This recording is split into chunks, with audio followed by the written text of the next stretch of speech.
में उसने दो नोटोरियस क्रिमिनल्स को पकड़ा है, जो कि जाफराबाद में एक मर्डर हुआ था दो भाइयों को, जिसमें उनको काफ़ी around more than 40 round firing हुई थी।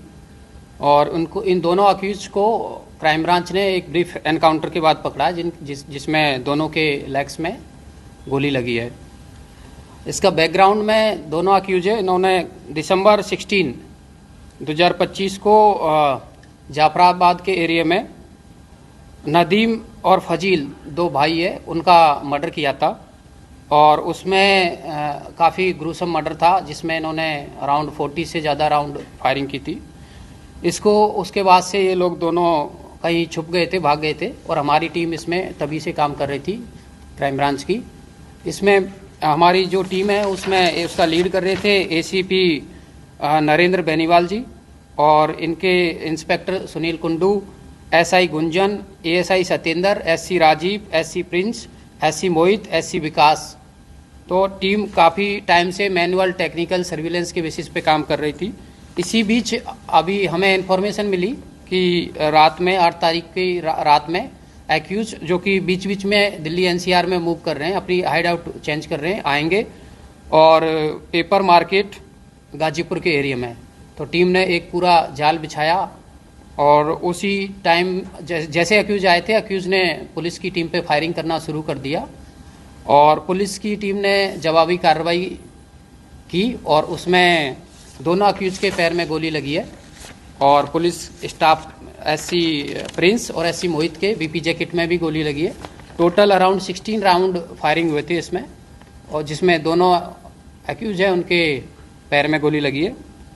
दोनों अक्यूज से 3 पिस्टल, 11 कार्ट्रेज, 6 फायर्ड कार्ट्रेज, और जो स्कूटी उसमें यूज करी थी दोनों भाइयों के मर्डर में, उसको भी रिकवर किया है। दोनों अक्यूज में पहला अक्यूज है असद अमीन। असद अमीन जो कि पहले भी 5 से 6 मुकदमों में पहले भी इन्वॉल्व रहा है, जिनमें अभी लेटेस्ट 2025 में अटेम्प्ट टू मर्डर का मुकदमा रहा है, जिसमें फायरिंग करी थी इसने। इसके अलावा आप देखेंगे जीटीबी हॉस्पिटल की फायरिंग में भी वो इन्वॉल्व था, और इस तरीके से कंटिन्यूसली आर्म्स एक्ट और के केस में इन्वॉल्व रहा है, और आर्म्स के डीलर के रूप डील भी करता था। इसी तरीके से मोहम्मद दानिश है दूसरा जो अक्यूज है, वो भी जाफराबाद का ही रहने वाला है, और वो भी काफ़ी टाइम से क्रिमिनल बैकग्राउंड है उसका भी।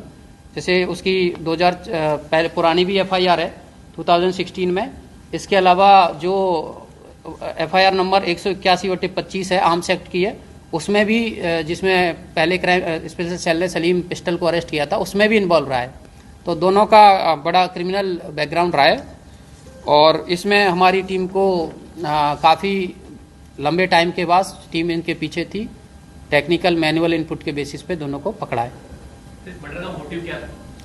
देखिए, जो अभी तक इन्वेस्टिगेशन में जो अभी तक पता चला है, इसमें जो मरने डिजीज विक्टिम है, उसका कहीं ना कहीं आर्म सप्लाई से लिंक था। और उसके बाद जो अक्यूज है उसका भी कहीं ना कहीं, जो अक्यूज दानिश है स्पेशली मोहम्मद दानिश, वो भी कहीं ना कहीं आर्म सप्लाई में इन्वॉल्व रहा है, और सलीम पिस्टल से लिंक्ड है।